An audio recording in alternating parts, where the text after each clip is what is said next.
Good morning friends, जय श्री कृष्णा।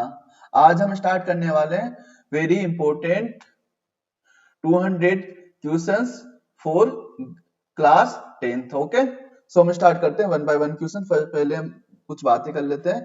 ये video रहेगा जो सीबीएसई और आरबीएसई और जो भी आईसीएसई बोर्ड वगैरह होते हैं सभी के लिए रहेगा। इसमें टॉप 200 क्वेश्चंस को हम डिस्कस करने वाले हैं। साथ में हम कुछ कॉन्सेप्ट भी देखेंगे कि क्वेश्चंस को हम कैसे सोल्व कर सकते हैं। ठीक है, हम मूव करते हैं क्वेश्चन नंबर फर्स्ट पर। अब क्वेश्चन नंबर फर्स्ट है, इसके अंदर दे रखा है कि इस इक्वेशन में जो x y एंड z की वैल्यू क्या होगी। ठीक है, तो सबसे पहले इनमें हमें कैसे हैंडल करना होता है इन क्वेश्चंस को। सबसे पहले हम वन बाय वन को पुट करके देख सकते हैं। तो हम देखते हैं ना, इस साइड ओनली हाइड्रोजन यहाँ पर है और यहाँ पर हाइड्रोजन यहाँ पर है, तो डायरेक्ट अगर हम इसको मैच कर रहे हैं ना तो भी चल जाएगा। तो x की वैल्यू क्या रखिए कि यहाँ पर ये हो। ठीक है, x की वैल्यू अगर हम 6 पुट करते हैं ना तो 6 हाइड्रोजन होगी और यहाँ पर अगर 2 पुट करेंगे तो कितनी होगी 2 मल्टीप्लाई 2 ओनली 4 हाइड्रोजन होगी। तो ये चलेगा नहीं। ठीक है, अब इसके बाद हम चेक करते हैं 4 पुट करके। अगर यहाँ 4 करेंगे तो कितना होगा 4 हाइड्रोजन और अगर यहाँ पर 2 पुट करोगे तो 4 हाइड्रोजन। इसका मतलब क्या है, हम 4 पुट कर सकते हैं। अब नेक्स्ट कर चलते हैं जेड की वैल्यू। ठीक है, जेड की वैल्यू चेक करते हैं डायरेक्ट। अगर यहाँ 4 पुट करते हैं ना 4 तो क्या होगा 4 ही सीएल होंगे। अगर यहाँ एक्स की वैल्यू 4 करते हैं तो क्या होगा यहाँ पर 4 ही क्या होंगे सीएल होंगे। और अगर यहाँ पर 2 पुट करेंगे ना तब 4 सीएल आएंगे। नहीं, वेट वेट वेट, 2 सीएल यहाँ पर भी तो ना, तो अपने को यहाँ क्या पुट करे कि 2 ही आए, ओनली ये क्या होगा 1। तो जेड की वैल्यू क्या होगी 1। जेड की वैल्यू 1 है, एक्स की वैल्यू 4 और वाई की वैल्यू है 2। ठीक है, तो आंसर सी हो जाएगा। ये क्या है कि जस्ट तुम रेंडम हमें क्या होता है वैल्यूज पुट करनी होती है जिससे अपने आंसर्स मिल जाएंगे। ठीक है, अब नेक्स्ट क्वेश्चन पर चलते हैं। ये क्वेश्चन है select washing soda from the flowing. अब इन्होंने पूछा वॉशिंग सोडा। ठीक है, वॉशिंग सोडा क्या होता है, एक होता है अपने पास क्या होता है बेकिंग सोडा या बोलते हैं हम खाने का सोडा। ठीक है, अब खाने का सोडा का फॉर्मूला क्या होता है सोडियम बाइकार्बोनेट होता है। ठीक है, ये क्या खाने का सोडा बोलते हैं या बेकिंग सोडा। ठीक है, तो कौन सा होता खाने का सोडा या बेकिंग सोडा बोलते हैं, जिसे बोलते हैं मीठा सोडा भी बोलते हैं इसको। अब इस क्वेश्चन पर चलते हैं, क्या बोल रखा है इन्होंने वॉशिंग सोडा। तो वॉशिंग सोडा का फॉर्मूला क्या होता है सोडियम कार्बोनेट होता है।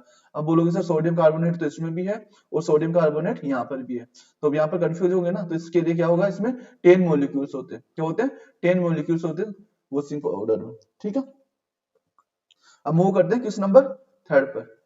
इन्होंने बोल रखा है कि काफी इंपॉर्टेंट है और क्वेश्चन है बट काफी इजी भी है ये। इसके लिए हम क्या करते हैं, सबसे पहले हम क्या करते हैं, इन्होंने बोल रखा है इलेक्ट्रोलाइसिस ना H2O का अगर इलेक्ट्रोलाइसिस करवाते हैं हम। ठीक है, इलेक्ट्रोलाइसिस करवाते हैं तो क्या मिलता है अपने को H2 प्लस O2। अब देखो यहाँ पर अगर हम 1 मोल लेते हैं ना 1 मोल तो अपने पास क्या होगा यहाँ पर कितना मिलेगा अपने को 1 मोल ही मिलेगा, बट यहाँ पे क्या मिलेगा 1/2 मोल मिलेगा। ठीक है, एक इससे पहले मैं कुछ टर्म एक्सप्लेन करता हूं तुम्हें। यहाँ पर क्या वर्ड है इलेक्ट्रोड्स। ठीक है, ठीक है, इलेक्ट्रोलाइसिस। लाइसिस का मतलब क्या होता, लाइसिस का मतलब क्या होता ब्रेक डाउन। क्या होता ब्रेक करना या तोड़ना, क्या होता ब्रेक डाउन करना और हेल्प विद द इलेक्ट्रोलाइसिस। तुमने ये भी वर्ड टर्म सुनी होगी हाइड्रोलाइसिस। हाइड्रो मतलब वाटर और लाइसिस मींस ब्रेक डाउन करवाना। किसकी हेल्प से, अगर वाटर की हेल्प से ब्रेक डाउन करवाओगे तो क्या बोलेंगे उसको हाइड्रोलाइसिस, और अगर करंट की हेल्प से अगर उसको ब्रेक डाउन करवाओगे तो क्या बोलोगे उसको इलेक्ट्रोलाइसिस। ओके, अब हम क्वेश्चन पर मूव करते हैं। इसका हमने अगर 1 वॉल्यूम लिया है ना हमने, तो क्या हुआ यहाँ पर अपने को क्या मिला हाइड्रोजन का 1 लीटर बोल सकते ना, और यहाँ पर 1/2 लीटर। अब बताओ हमें क्या बोल रखा वॉल्यूम ऑफ ऑक्सीजन ना, वॉल्यूम ऑफ ऑक्सीजन करोगे तो 1/2। ठीक है, और अपॉन क्या होगा हाइड्रोजन का वॉल्यूम, हाइड्रोजन का वॉल्यूम कितना होगा 1। तो इसको करोगे तो क्या हो जाएगा 1/2। क्या होगा 1/2 सोल्व करोगे तो 1/2 कहां पर होगा सी पर। अंडरस्टैंड, और ये टर्म याद रखा करो अगर केमिस्ट्री हो बायोलॉजी हो या फिजिक्स हो। साइंस के अंदर है ना, साइंस के अंदर अगर तुम्हें टर्म यूज आती है ना तो तुम कुछ भी लिख सकते हो, क्योंकि थ्योरेटिकल पेपर में अगर हमें 1 या 2 टर्म आती है ना क्वेश्चंस में से तो हम उस क्वेश्चंस में अच्छे मार्क्स अचीव कर सकते हैं। वो हम जो कमिंग वीडियोस आएंगे उसमें डिस्कस करेंगे बाद में कि कैसे अटेम्प्ट करते हैं क्वेश्चंस को। ठीक है, ये हो गया क्वेश्चन नंबर 4 पर चलते हैं। अब इन्होंने बोल रखा है कि कौन, जब ये सॉल्यूशन दे रखा है कि डाइल्यूट HCl है, डाइल्यूट सल्फ्यूरिक एसिड है, ग्लूकोज और एल्कोहल है, तो इन्होंने बोल रखा है कि कौन सी कंडीशन में ये क्या होगा ग्लो करेगा बल्ब। तो बल्ब ग्लो करेगा तब कब करेगा जब ये सॉल्यूशन क्या हो इलेक्ट्रोलाइट हो। क्या हो इलेक्ट्रोलाइट हो, मतलब उसमें आयंस प्रेजेंट हो। अब हमें पता जो एसिड है एसिड्स, ठीक है, एसिड्स एंड बेस क्या होते हैं, इलेक्ट्रोलाइट्स होते हैं, इलेक्ट्रोलाइट्स होते हैं। तो ये भी क्या है, एसिड है, और ये भी क्या है, बेस है। अब ग्लूकोज क्या होता है, नॉन इलेक्ट्रोलाइट्स होते हैं। ये क्या होते हैं, नॉन इलेक्ट्रोलाइट्स। एल्कोहल भी क्या होते हैं, नॉन इलेक्ट्रोलाइट्स होते हैं। तो अब हमें पता है कि ये भी इलेक्ट्रोलाइट है, ये भी इलेक्ट्रोलाइट है, बट ये नॉन इलेक्ट्रोलाइट है। तो इसका आंसर क्या हो जाएगा, अब ये देखो, A only no, second only no, first and second, तो इसका आंसर हो जाएगा बोथ, ठीक है, सी। तुम ऐसे नहीं लिखोगे कि तीनों को मार्क, तीनों लिखोगे कि ए भी है, बी भी है और सी भी, नहीं, इसका आंसर ओनली सी होगा। अंडरस्टैंड। अब मूव करते हैं क्वेश्चन नंबर 5 पर। क्वेश्चन नंबर 5 बोल रखा है कि select the correct option from the flowing. इसमें से करेक्ट स्टेटमेंट चेक करना है कि कौन सा करेक्ट है, ठीक है। सोडियम एसीटेट, सोडियम एसीटेट ये बनता है एसिटिक एसिड से और हाइड्रोक्साइड, सोडियम हाइड्रोक्साइड से। अब हमें पता है ये तो क्या वीक एसिड है और ये क्या स्ट्रॉन्ग एसिड है।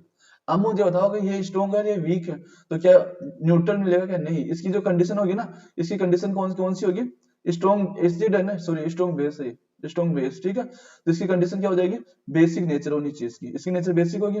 अब बोल रखा कि सोडियम कार्बोनेट, सोडियम कार्बोनेट है जो कार्बोक्सिलिक एसिड से बना हुआ और सोडियम हाइड्रोक्साइड से, ये क्या वीक एसिड है और ये क्या स्ट्रॉन्ग बेस है।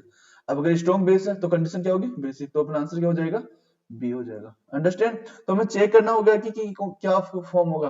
अब एग्जांपल यहाँ पर देखते हैं, सोडियम क्लोराइड क्या है, HCl, ये कौन सा स्ट्रॉन्ग एसिड, और सोडियम हाइड्रोक्साइड क्या, स्ट्रॉन्ग बेस। तो ये क्या, ये भी रॉन्ग होना, क्योंकि यहाँ पर क्या होगा, न्यूट्रल होगा। यहाँ पर क्या होगा, न्यूट्रल। जब अगर स्ट्रॉन्ग बेस और स्ट्रॉन्ग एसिड होगा तो क्या बनेगा, न्यूट्रल फॉर्म होगा, ठीक है। अब मूव करते हैं क्वेश्चन नंबर 6 पर। इन्होंने बोल रखा कि copper used for the making cooking uncial, which of the following physical properties of the copper is not responsible for the same। जब भी नोट आए ना ऐसे वर्ड, इनको अलग से बॉक्स में बंद कर लिया करो, ठीक है। अब हमें बताना है कि कॉपर की कौन सी प्रॉपर्टी को इन्होंने इग्नोर, मतलब एक करेक्ट फॉर्म में नहीं लिया जाता, ठीक है। बोलते मेलेबिलिटी, मेलेबिलिटी यूज होती ना। चलो मेलेबिलिटी का मतलब क्या होता, किसी भी, क्या हुआ, किसी भी, जैसे कि मैं बोलता हूँ मेरे पास क्या एक बॉल है, मेरे पास क्या एक बॉल है, जैसे कि अब मैं क्या करूंगा, इसमें कोई भी फोर्स लगाऊंगा, फिजिकली फोर्स लगाऊंगा या फिजिकली एक्टिविटी से क्या करूंगा, मैं इसको एक शीट फॉर्म में कन्वर्ट कर दूंगा, ठीक है। इसको शीट फॉर्म में कन्वर्ट करूंगा। जो ये शीट फॉर्म में मैंने कन्वर्ट किया ना, इसको इसको ही बोलते हैं मेलेबिलिटी प्रॉपर्टी। अंडरस्टैंड। नेक्स्ट बोल रखा कि हाई मेल्टिंग पॉइंट, हाँ ये भी करेक्ट है, ये भी हम यूज करते हैं। क्यों करते हैं, क्योंकि अगर लो मेल्टिंग पॉइंट होगा ना तो वो मेल्ट हो जाएगी और अपना खाना बनेगा नहीं, तो ये भी यूज करते हैं। बोलते हैं थर्मल कंडक्टिव, ये भी इंपॉर्टेंट है। थर्मल कंडक्टिव, कंडक्टिव का मतलब होता है पास करना। तो कॉपर अगर हीट को पास करता है तभी तो फूड तक पहुंचती है ना। जैसे कि मैंने यहाँ से अगर हीट जलाऊंगा और यहाँ अगर कोई भी एनीथिंग रखूंगा, अगर यहाँ से हीट पास होगी तभी तो ये हीट होगी ना, गर्म होगी ना, अदरवाइज नहीं होगी। तो ये भी करेक्ट है। बट हाई रिएक्टिव, ये हाई रिएक्टिव होती है क्या, नहीं, क्योंकि कॉपर नीचे आता है। हम बोलते हैं कि कॉपर तो लेस रिएक्टिव है, तो इसका नोट है तो मतलब रॉन्ग वाला ये। तो इसमें हाई रिएक्टिव मतलब इसमें क्या होगा, ये आंसर हो जाएगा। अंडरस्टैंड। मूव करते हैं क्वेश्चन नंबर 7 पर, ठीक है। तुम सोल्व करो इसको पहले, फिर मैं बताता हूँ। तब तक मैं इक्वेशन लिखता हूँ, तुम सोल्व करो इसको।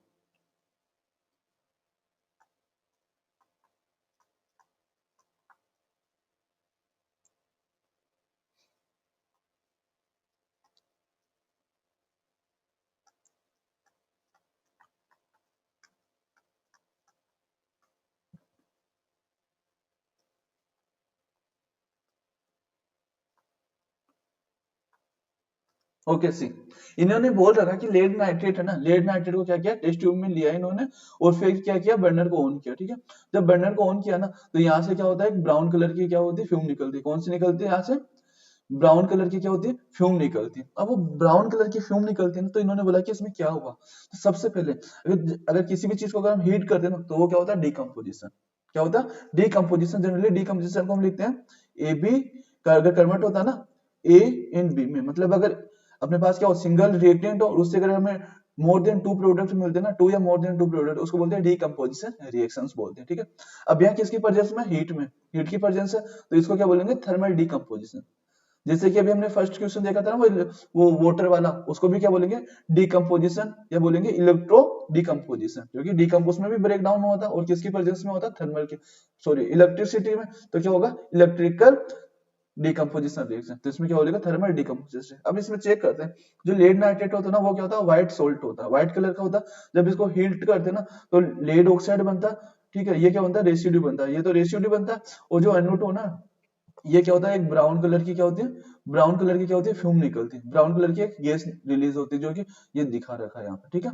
और ये क्या होता है, O2 ऑक्सीजन, तो ये तो इजीली रिलीज होगा। अब इसमें देखो क्या स्टेटमेंट है, thermal decomposition of the lead nitrate which produce brown fume of nitrogen dioxide, ये करेक्ट है, ठीक है। अब इसको भी रीड कर लेते हैं, thermal decomposition of the lead nitrate which produce brown fume of the lead oxide, no, lead oxide वो प्रोड्यूस करता है और ब्राउन कलर का नहीं होता, वो रेसिड्यू होता है, क्योंकि जो जलने के बाद क्या होगा, यहाँ पर इकट्ठा हो जाएगा, रेसिड्यू बच जाएगा वो, ठीक है। और जो फ्यूम, जो गैस होगी वो आउट हो जाएगी, ठीक है, ये ब्राउन कलर की आउट होती है। और वो कौन सी होती है, NO2 गैस, NO2 गैस होती है ब्राउन कलर की। कितने भी स्टार हो ना आपके पास, जैसे कि 1 हुआ, 2 हुआ, या 3 हुआ, 5 हुआ, तो जितने भी स्टार है ना वो कम है, ये इक्वेशन इतनी इंपॉर्टेंट है, ठीक है।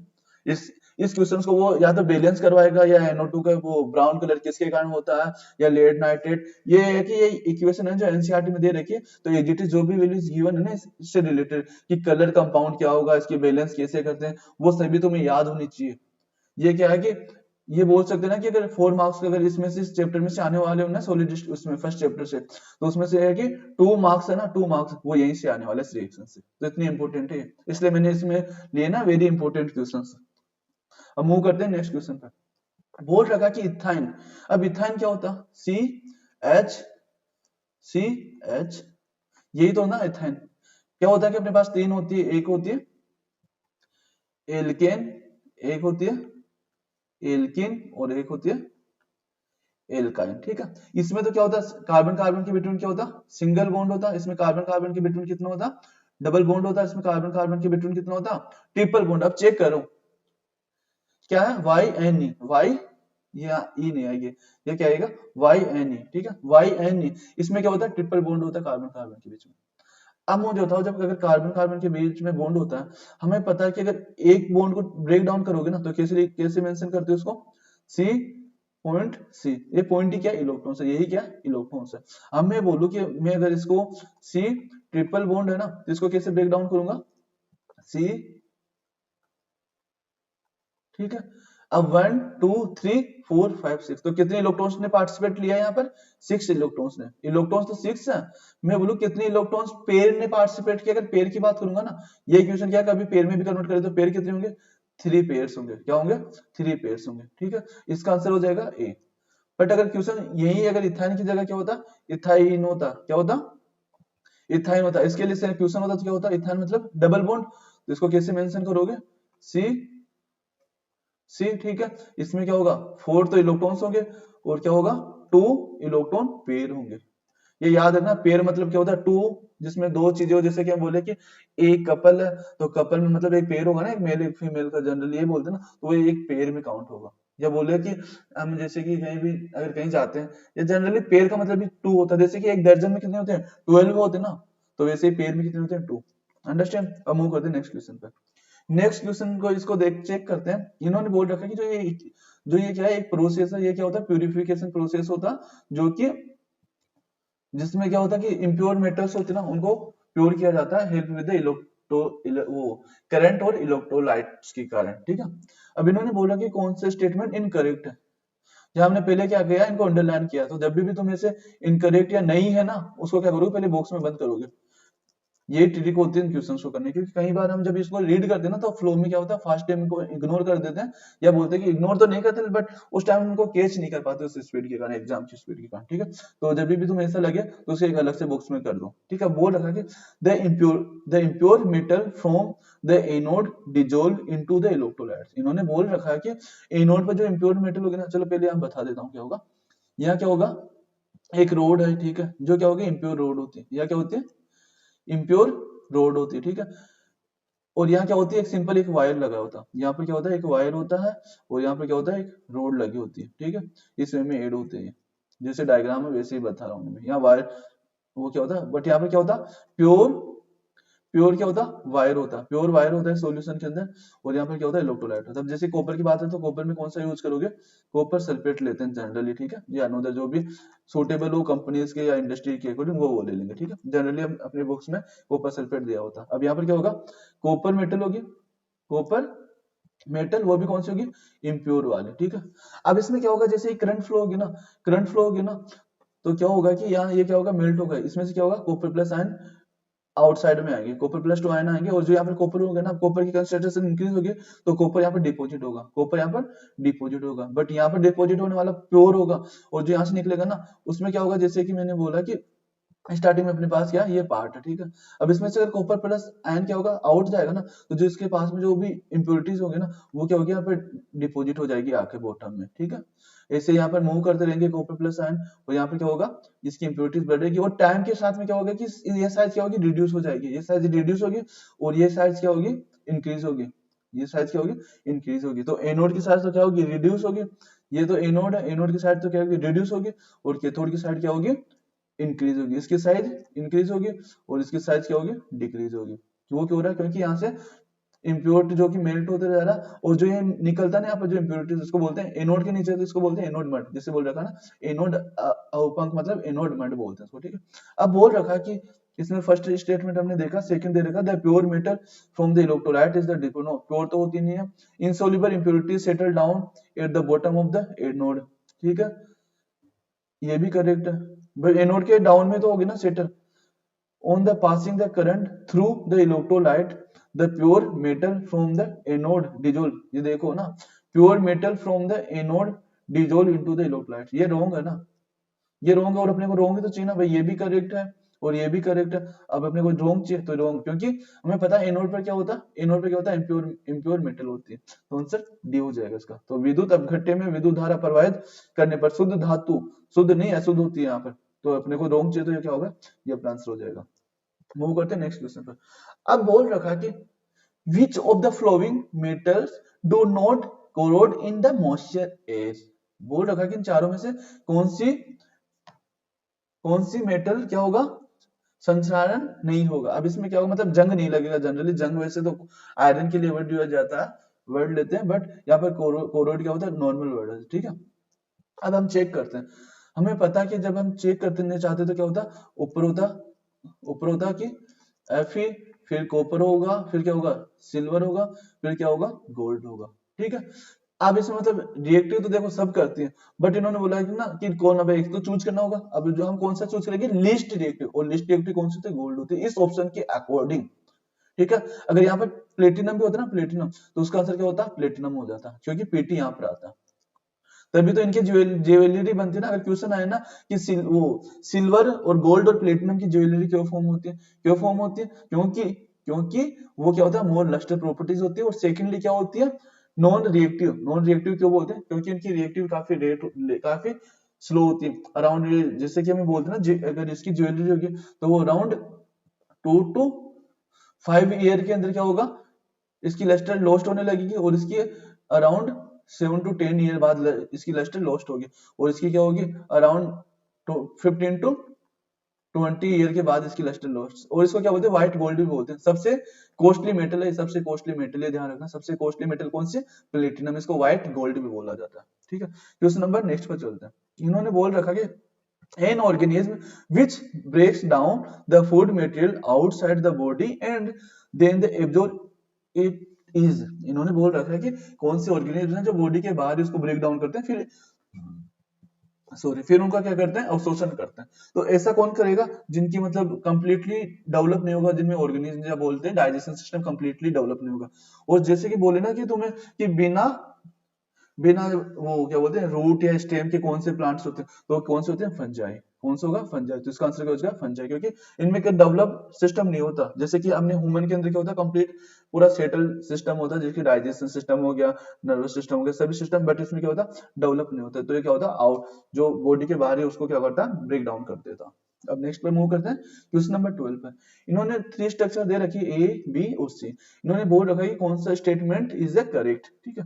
अब चेक करते हैं, A and C are the isomers। अब आइसोमर्स क्या होता, पहले बात है, आइसोमर क्या मतलब क्या होता, सेम, क्या होता, सेम, और मर का मतलब होगा फॉर्मूला, अगर मॉलिक्यूल फॉर्मूला होगा, मॉलिक्यूल फॉर्मूला क्या होगा, सेम होगा ना, सेम होगा, तो हम क्या बोलते हैं, आइसोमर्स बोलते हैं। अब यहाँ चेक करते हैं, इसमें कितनी है, यहाँ पर हमें दिख रही है 12 हाइड्रोजन, और इसमें दिख रही है 6 हाइड्रोजन, ठीक है। तो क्या ये सेम दिख रही है क्या, नहीं, क्योंकि हाइड्रोजन ही डिफरेंट हो गए, तो ये तो पॉसिबल है नहीं। अब नेक्स्ट पर मूव करते हैं। इन्होंने बोल रखा कि ए हेक्सेन का समन्वय, चलो इसमें चेक करते हैं। A is the n isomer of the hexane. इन्होंने बोला है A is the n isomer of the hexane. No no no, hexane, hexane का फॉर्मूला क्या होता? हेक्सेन का होता C16 और H14 होता, जबकि यहाँ पर क्या है C6 और H12 है। तो क्या इक्वल है क्या? नहीं, यहाँ तो दो हाइड्रोजन कम हुआ ना, तो आइसोमर्स में तो क्या होगा, दोनों मॉलिक्यूल फॉर्मूला सेम होना चाहिए, तो ये भी रॉन्ग हो जाएगा। ठीक है, सेकंड भी रॉन्ग है। अब नेक्स्ट में चलते हैं। ए इज ए, या ए है, A is a saturated cycle hydrocarbon and B and C is unsaturated. Yes, अब ये क्या है, सेचुरेटेड है, ये करेक्ट है, ये सेचुरेटेड है और ये दोनों क्या है, अनसेचुरेटेड है। अब अनसेचुरेटेड का मतलब क्या होता है कि जैसे कि तुमने सुना होगा कि जो साधु वगैरह होता है ना, जो मॉन्क होते हैं, वो क्या होते हैं, सेचुरेटेड रहते हैं लाइफ से।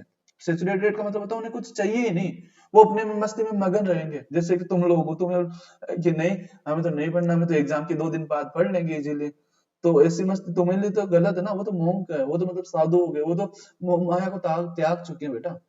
ठीक है, तो मोंको को कुछ चाहिए नहीं है ना, तो वो क्या होते हैं, सेचुरेट होते हैं। और हम जो ह्यूमन बीइंग्स हैं, जो नॉर्मली, वो क्या होते हैं, अनसेचुरेटेड होते हैं। हमें नए फ्रेंड्स बनाने हैं, हमें जो भी, हमें नई बाइक भी लानी, नई कार भी लानी, नई वॉच लानी, नई ड्रेस लानी, नई शूज लानी, तो हमारी इच्छाएं क्या होती है, कभी खत्म नहीं होती। और जिनमें इच्छाएं खत्म नहीं होती, वो तो होते हैं अनसेचुरेटेड।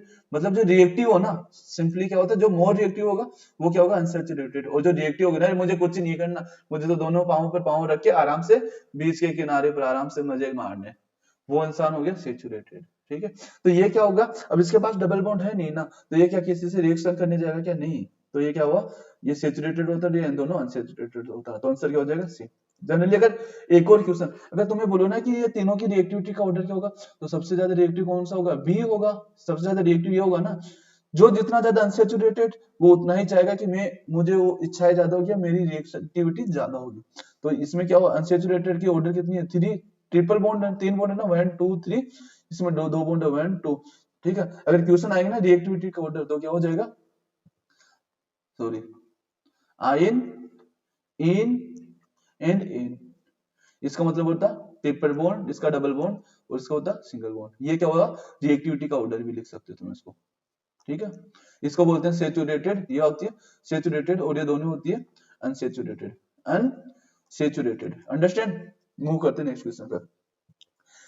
इन्होंने बोल रखा कि in domestic electric circuit the wiring with the 15 ampere current rating is for the electric device which have, इन्होंने बोल रखा है कि जो 15 एम्पियर जो करंट आएगी, तो उसके अकॉर्डिंग क्यों वो लगाया जाता है, क्यों लगाया जाता है इतना, इसका रीजन इन्होंने बोल रखा है कि high power of the rating such as a geyser, low power of the rating, no, low के लिए तो क्यों ही करेंगे, melting metallic bodies and the low power rating, no, ये भी रीजन नहीं है, non metallic bodies and the low, no.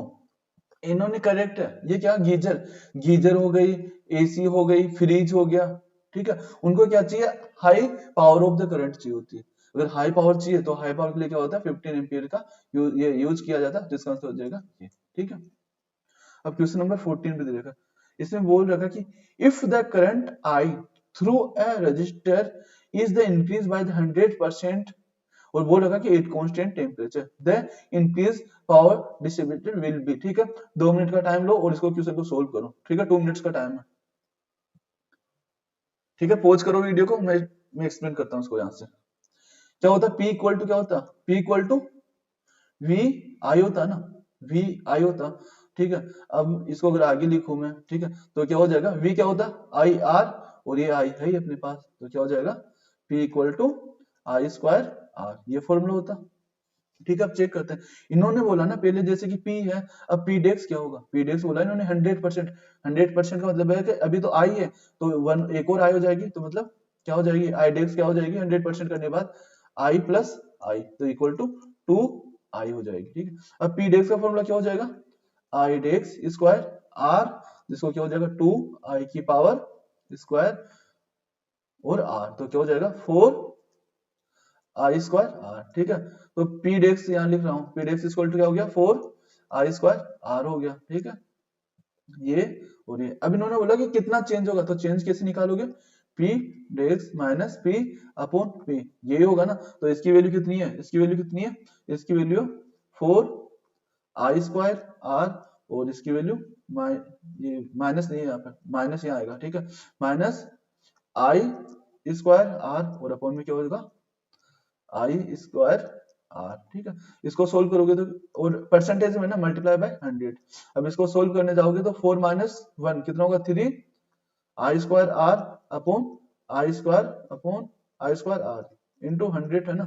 तो आई स्क्वायर आर स्क्वायर से कैंसिल आउट, 3 मल्टीप्लाई 100 कितना हो जाएगा 300। इसका आंसर हो जाएगा 300। अंडरस्टैंड।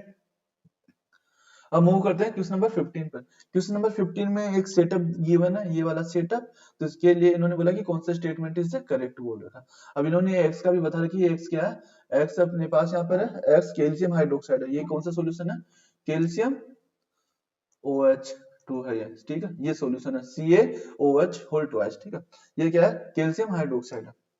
अब इन्होंने ये बोल रखा है कि क्या होगा, ऐसी कंडीशन में बोल रखा है कि जब ये रिएक्शन होगी ना, तो इस रिएक्शन से क्या होगा, यहाँ पर CO2 प्रोड्यूस होगा, यहाँ से क्या होगा CO2 प्रोड्यूस होगा। अब जो CO2 प्रोड्यूस होगा ना, अब CO2 से अगर रिएक्शन करवा देना, क्या होता, CO2 plus calcium OH, sorry यहाँ आएगा 2, ठीक है, OH होल ट्वाइस। जब ये रिएक्शन होती है ना, तो क्या होता है कि यहाँ पे कैल्शियम कार्बोनेट का फॉर्म होता है, क्या होता है, कैल्शियम कैल्शियम कार्बोनेट बनता है। और ये पता, सभी को पता है इसका कलर क्या होता है, व्हाइट कलर होता है। इसका क्या होता है, व्हाइट कलर होता है। इसका क्या होता है, व्हाइट कलर होता है, ठीक है। और साथ में क्या बनता है, H2O। H2O, अब ये तो उन्होंने बोला कि ये व्हाइट कलर हो गया, इन्होंने बोला कि white colour is term milky due to the carbon dioxide.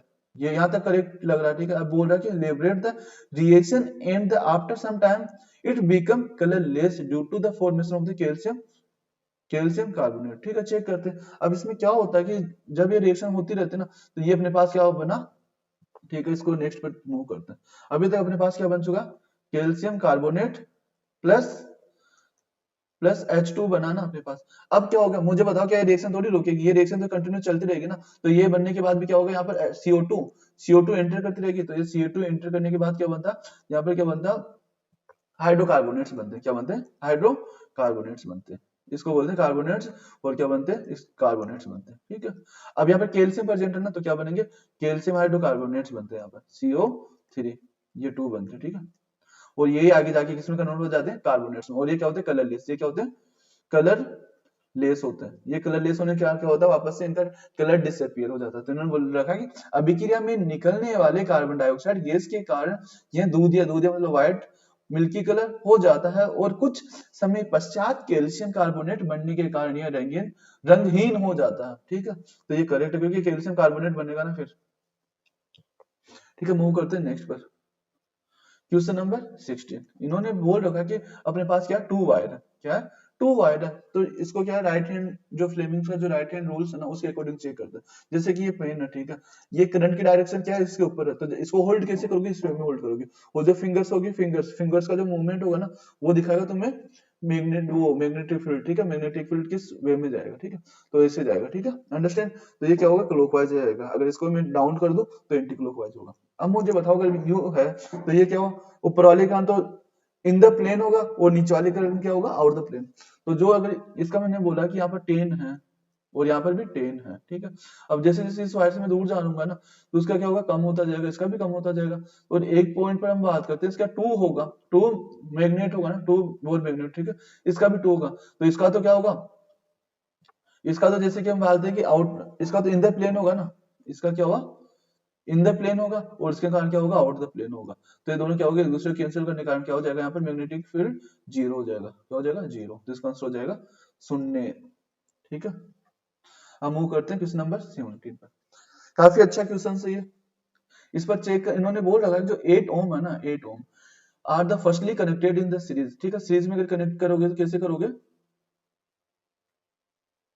1 2 3 4, ठीक है। 8 ओम 8 ओम 8 ओम, और यहाँ भी क्या हुआ 8 ओम। अब मुझे तो सीरीज में जो आर एस निकालते ना, वो क्या होता, R1 plus R2 plus R3 plus R4, यही होता है ना। अब चेक करो इसकी 8 प्लस 8 प्लस 8 प्लस 8 कितना होगा, इसको करोगे 16 और इसको करोगे 16, तो ओवरऑल कितना हो गया, 32 ओम हो गया। ये क्या हुआ, RS की वैल्यू, यही RS वैल्यू। अब बोला पैरेलल के अंदर इन्हीं को है ना, जो अगर पैरेलल सीक्वेंस में करोगे तो क्या होगा, तो पैरेलल में कैसे करोगे, ठीक है। 1 2 3 और 4, ये तो सीक्वेंस चलेगा। अब मुझे बताओ यहाँ पे भी क्या है, 8 है, सभी में 8 है, ये याद रखो। अब मैं आरपी निकालूंगा ना, आरपी वो क्या होगा, 1/R1 plus 1/R2 plus 1/R3 plus 1/R4। Put करोगे वैल्यूज क्या हो गया, 1/8 प्लस 1/8 प्लस 1/8 प्लस 1/8। सभी का एलसीएम क्या होगा, 8 होगा। 8 से डिवाइड करोगे 1, 1 मल्टीप्लाई 1, तो 1 प्लस 1 प्लस 1 प्लस 1, 1 2 3 4, तो क्या हो जाएगा 4/8 आ गया, ठीक है। और ये 1/RP होता है, सॉरी यहाँ पे 1/RP इक्वल टू 1/R1, ये सीक्वेंस होता है, ठीक है। अब जो 1/RP है ना, 1/RP की वैल्यू कितनी है, ये 4/8 है। तो RP की वैल्यू कितनी हो जाएगी, RP की वैल्यू हो जाएगी 8/4 और इक्वल टू 2 ओम हो जाएगा। अब क्वेश्चन में देखो क्या बोल रखा है कि RS अपॉन RP क्या होगा, RS अपॉन RP। RS की वैल्यू कितनी है 32 R, ठीक है, 32 ओम अपॉन इसकी वैल्यू कितनी है RP की 2 ओम, तो ओम से ओम कैंसिल, इससे कैंसिल करोगे तो कितना आएगा 16। और वेट, जब भी रेशियो है ना तो कभी भी यूनिट नहीं आती रेशियो के साथ में, इसमें क्या होता है यूनिट कैंसिल आउट हो जाती है, तो क्या हो जाएगा 16 आ रहा है, तो क्या हो जाएगा 16 आंसर हो जाएगा। अब मूव करते हैं नेक्स्ट क्वेश्चन पर। क्वेश्चन नंबर 18, इन्होंने बोल रखा कि इन एक्स ब्रिंग, इन्होंने बोल रखा कि जैसे सभी को पता होता क्या होता है कि मेल के अंदर क्या होता, मेल होता 44 प्लस एक्स एंड वाई होता, ठीक है। और जो फीमेल होती है ना, ये तो होता मेल, और फीमेल क्या होती है 44 प्लस एक्स एक्स होता, ठीक है। जब इनका ब्रेकडाउन होता है ना, तो ब्रेकडाउन में क्या होता है कि इस वे में ब्रेकडाउन होता है 22 प्लस एक्स और, ठीक है, 22 प्लस एक्स, ठीक है, इस वे में करते हैं। इसमें भी क्या हुआ 22 एक्स और 22 वाई प्लस वाई आएगा यहाँ पर, ठीक है, वाई, और यहाँ पर प्लस एक्स, ठीक है, ये सीक्वेंस रहता है। अब यहाँ क्या होता है कि जैसे कि इन्होंने बोला कौन सा मिलेगा, इन्होंने बोला व्हेन एक्स ब्रिंग स्पर्म, अगर स्पर्म की बात करा, स्पर्म किस में होता, अरे किस में होता, फीमेल में नहीं भाई, मेल में अंदर होता, ठीक है। स्पर्म किस में होता, मेल में होता, और फीमेल में क्या होता, उसमें होता एग्स होते हैं, ठीक है। अब इन्होंने ये वाला नहीं बोला, इन्होंने बोला ये जा रहा है। अब मुझे तो अगर ये जाएगा तो इससे ये आए या ये आए, कोई इफेक्ट पड़ेगा क्या, नहीं ना। तो यहाँ पर क्या बनने वाला 44 प्लस एक्स तो इसका और एक्स इसका, क्या बनेगा, ये बनेगा, अंडरस्टैंड। तो इसका आंसर क्या हो जाएगा, इसमें एक्स वाई है, इसमें एक्स एक्स, और कौन सा होगा 44, ठीक है, ये बनेगा। अब यहाँ पर क्या होता है, एक इंपॉर्टेंट क्वेश्चन आता है, ये तो इजीली सब कर लेते हैं पता, बट अगर ये इसी क्वेश्चन को केस बेस्ड क्वेश्चन में भी दे सकते हैं, या 2 मार्क्स के क्वेश्चन में भी तुम्हें से काफी गहरी चिंता करने की लायक छोड़ दे, जैसे कि तुम्हें बोले कि तुम्हें क्या करते हैं, एक सभ्य समाज के अंदर रहते हो, जिसके अंदर एक अभी 1 ईयर पहले क्या हुआ, एक मैरिज हुई है, अब उनके क्या हुई है, एक बेबी हुई है, ठीक है, और बेबी कौन, गर्ल है, ठीक है। अब उसके जो घर वाले ना उसको क्या करते हैं, सब ताने मारते हैं, अरे इसके तो लड़की हुई है, इसकी लड़की हुई है। तो तुम्हें एग्जामिनर बोलेगा, तुम एज अ साइंस स्टूडेंट, क्या तुम एज अ साइंस स्टूडेंट कैसे एक्सप्लेन करोगे कि लड़की ये मतलब गर्ल या बॉय हो, जो भी हो रहा ना बेबी, वो किस पर डिपेंड करेगा, फीमेल, वो उस पर मेल पर डिपेंड करेगा। तो तुम क्या करोगे, ये का ये आंसर चिपकाना वहां पर, ये का ये आंसर चिपकाना, अंडरस्टैंड। तो इससे तो गर्ल्स बनेगी, अगर जब यहाँ का वाई कंपोनेंट आएगा ना तब बनेगा बॉय, ठीक है, ये तब बनेगा बॉय, अंडरस्टैंड। मूव करते हैं क्वेश्चन नंबर 19 पर। इन्होंने बोल रखा है सिलेक्ट एंडोथर्मिक, एंडोथर्मिक, ठीक है। पहले दो टर्म आती है, एंडो मतलब क्या होता है, एंडो मतलब, ठीक है, एक गाना आता है उसमें गब्बर मूवी के अंदर कि कुंदी मत खड़काओ राजा सीधे अंदर आओ राजा, ठीक है। तो एंडो मतलब होता है इन, ठीक है, ऐसे गाने वैसे ठीक नहीं है, चलो कोई नहीं। एंडो मतलब होता है इन, मतलब एंटर, ठीक है, एंटर करना, मतलब चीजों का क्या होगा, एंटर होगा। और एक टर्म आती है एक्सोथर्मिक, क्या होती है एक्सोथर्मिक, एक्सो मतलब आउट, अबे गेट आउट, गेट आउट का मतलब आउट, एग्जिट, एग्जिट होना। अब क्या करते हैं, जैसे कि हमने क्या किया, टू मिक्सचर्स को क्या किया, ऐड किया, ठीक है। अब हमने जब इसको टच किया तो हमें किया क्या हुआ, ये कोल्ड फील हुआ, कोल्ड फील हुआ मतलब अपनी हीट एब्जॉर्ब कर रहा है। अगर हीट अगर यहाँ पे रिड्यूस हुई है तो इसने क्या किया, इसने एक्सेप्ट करी है, और अगर ये हॉट हुआ मतलब इसने आउट करी है। तो इन्होंने बोला एंडो मतलब किसको एनर्जी की नीड होगी, किसको एनर्जी की नीड होगी, decomposition of the vegetables materials into the compost. No, तुमने ये सुना होगा कि जब भी ये होता है ना तो क्या होता है कि टेम्परेचर इंक्रीज होता है। अगर टेम्परेचर इंक्रीज होगा ना तो कौन सा हुआ, वो एक्सो का एग्जांपल होगा, ठीक है। नेक्स्ट बोल रहा है decomposition of the calcium carbonate from the quick lime in the carbon dioxide. इसके इक्वेशन क्या होती है, याद कर लेना वैसे, CaCO3 हीट, मैंने बोला कि हीट एनर्जी मतलब अगर इन होगी ना, ये रिएक्टेंट ही तो बिहेव करेगी ना, तो ये इन है, अगर यहाँ इन हुई है तो इसका एग्जाम्पल हो गया बी। और क्या क्या दे रहा है, कैल्शियम ऑक्साइड प्लस, ये कैल्शियम ऑक्साइड को क्या बोलते हैं, क्विक लाइम, और क्या दे रहा है, CO2। ठीक है, ये इक्वेशन भी काफी आती रहती है तुम्हारे। बोल रखा बर्निंग द कैंडल नहीं, प्रोसेस, ठीक है, process of the rest no, इसका आंसर हो जाएगा बी। ठीक है, एंडोथर्मिक। अब क्वेश्चन नंबर 20 पर मूव करते हैं। निम्नलिखित में से वह कथन चुनिए जो पौधों में अनुवर्तनी गति के लिए सही है। ये बोलते हैं कि about the trophic moment in the, अब इन्होंने बोल रखा है कि स्टेटमेंट कौन कौन सा देगा, it is due to the stimulant of the touch and the temperature. इन्होंने बोल रखा है कि टच और जो टेम्परेचर को लेकर उसमें क्या होगा, चेंज होगा। फिर बोल रहे काफी सेंसिटिव होगा। फिर बोल रखा भी it does not depend upon the direction of the stimulation, ये बोल रहा है कि ये डायरेक्शन पर डिपेंड नहीं करता। नेक्स्ट दे रखा it is the observe only the root and not stem, ये भी नहीं, ये दे रखा। ठीक है, इन्होंने बोला it is a growth related movement. ठीक है, ये क्या हुआ, ग्रोथ रिलेटेड मूवमेंट है। तो ये भी ये पॉइंट्स, इसमें कुछ पॉइंट्स आते हैं बट इस स्टेटमेंट के अकॉर्डिंग नहीं आते कि ये क्या है, due to the stimulation of the touch और टेम्परेचर, नहीं। ये क्या होता है, सनलाइट से भी इफेक्ट पड़ता है, ग्रेविटी होती है उससे भी इफेक्ट पड़ता है, और ओवरऑल जो भी इसमें क्या होता है, सेंसरी जो भी सेल्स होगी ना, उस पर ओवरऑल थिंग्स का। बट ये इसका जो मेन पॉइंट ना, वो क्या रिलेटिव टू मूवमेंट है। जो ग्रोथ में जो मूवमेंट होगी ना, जैसे कि अगर रूट्स बढ़ेगी तो रूट्स किस साइड मूव करते हैं, मोस्टली अर्थ के अंदर ना, मतलब ग्रेविटी की साइड। और जो स्टेम लीफ हो गया वो कहाँ जाएगा, ऊपर जाएगा, मतलब सन की साइड। ठीक है, ये सीक्वेंस, ये मूवमेंट होता। अब नेक्स्ट चलते हैं 21 क्वेश्चन पर। तो बोल रखा है consider the flowing statements about the small intestine, about the small intestine, select the which one is the not correct. ठीक है, तो पहले मैं क्या करता हूँ, तो मैं स्मॉल इंटेस्टाइन के बारे में बताता हूँ। नाम ये इसका स्मॉल, ठीक है तो इसकी लेंथ काफी होती है, इसकी लेंथ होती है बॉडी में 2 to 3 मीटर होती है। अब बोलोगे सर क्या, ठीक है, और जो लार्ज होती है ना, लार्ज, उसकी लेंथ होती है काफी कम। बट जो स्मॉल और जो लार्ज इंटेस्टाइन गिवन है ना, इसकी लेंथ पर नहीं, इसके डायमीटर पर है। जो स्मॉल होती है ना, वो तो क्या होती है, काफी तुम्हें ऐसे डायग्राम देखने को मिलेगा। ठीक है, जैसे बॉडी के अंदर क्या होगा, जो भी तुम्हारा डाइजेशन सिस्टम होगा उसमें से डायग्राम देखने को मिलेगा। ठीक है, और फिर जो लार्ज होगी ना, लार्ज का तुम्हें से डायग्राम देखने को मिलेगा यहाँ से। ठीक है, लार्ज का ये लार्ज डायमीटर होता है। ठीक है, ये हो गया लार्ज इंटेस्टाइन। ठीक है, और ये क्या हो गया स्मॉल। अब इसका जो डायमीटर होता है, डायमीटर वो क्या होता है, काफी स्मॉल होता है, काफी स्मॉल होता है। उसका डायमीटर क्या होता है, लार्ज होता है।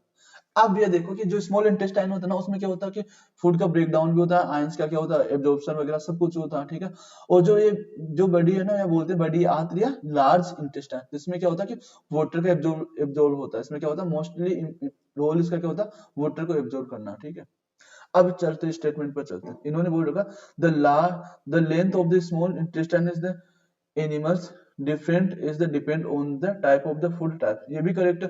भैया मैंने बोला ना, ये ह्यूमन के लिए बोला, मैंने किसके लिए, ह्यूमन के, क्योंकि अब जो ह्यूमन है तो सभी में ह्यूमन में तो यही मिलेगी। इन्होंने बोला कि डिफरेंट एनिमल्स में बोला, तो एनिमल्स में डिफरेंट हो सकती है। नेक्स्ट बोल रहा, अपने को नोट चाहिए ना, ये तो करेक्ट है। The small intestine in the site of the complete digestion food, ये भी करेक्ट है कि कंप्लीट जो डाइजेशन होना होता है ना, वो इसमें अगर क्वेश्चन आए कि डाइजेशन कहाँ से स्टार्ट होता है, तो कहाँ से स्टार्ट होता है, माउथ से स्टार्ट हो जाता है। ठीक है, स्टार्च वगैरह का क्या होता है, माउथ से स्टार्ट हो जाता, ब्रेक डाउन होना स्टार्ट होते हैं, तो वहीं से बोलते हैं कि डाइजेशन स्टार्ट हो जाता है माउथ के अंदर से। ठीक है, और कहाँ एंड होता है, इंटेस्टाइन में ही एंड हो जाता है। ठीक है, लार्ज इंटेस्टाइन में नहीं, स्मॉल इंटेस्टाइन में एंड हो जाता है डाइजेस्ट, जो भी उसका डाइजेशन होना होगा। ठीक है, अब तो ये भी स्टेटमेंट करेक्ट है। अब चलते हैं, the small intestine recovery the secret from the liver and the pancreas, ये भी करेक्ट है कि स्मॉल इंटेस्टाइन क्या करेगी, रिसीव करेगी, जो भी सीक्रेट करेंगे जो भी। ठीक है, अब नेक्स्ट बोल रखा the villi of the small intestine absorb water, ये गलत है ना, एब्जॉर्ब थोड़ी करते, वाटर का एब्जॉर्ब नहीं करते from the unabsorbed food before get the remove from the body now, तो ये क्या हो जाएगा, ये रॉन्ग है। ये किसका काम है, लार्ज का काम है, ये लार्ज का, बट अपने को नोट से ना, तो ऑप्शन बी, डी हो जाएगा इसका आंसर। ठीक है, अब क्वेश्चन नंबर 22 पर चलते हैं। इन्होंने बोल रखा है कि एन इलेक्ट्रिक आयरन है, ठीक है, इसके बाद क्या फ्लैश लाइटिंग है, are the used in homes, the rating the fuse की, फ्यूज के अंदर की कितने करंट फ्लो करेगी मैक्सिमम, या कितने के लिए वो सेफ होगा। ठीक है, तो इसको क्या करोगे, अभी मैंने पीछे फॉर्मूला लिखवाया था, क्या होता, P इक्वल टू क्या होता, V I, अंडरस्टैंड, अभी अभी देख के आए ना। तो अगर हम यहाँ से बोले इसको I बोलते हैं 1 और 1। ठीक है, तो अगर I1 की बात करें तो I1 equal to P upon V, ऐसे अगर मैं I2 की बात करूँ तो P2 अपॉन V2, अरे यही तो होगा ना। और जो भी करंट निकालनी होगी अपने को कैसे निकालनी होगी, I1 प्लस I2 से तो निकलेगी ना टोटल करंट। ठीक है, अब नेक्स्ट पर मूव करते हैं।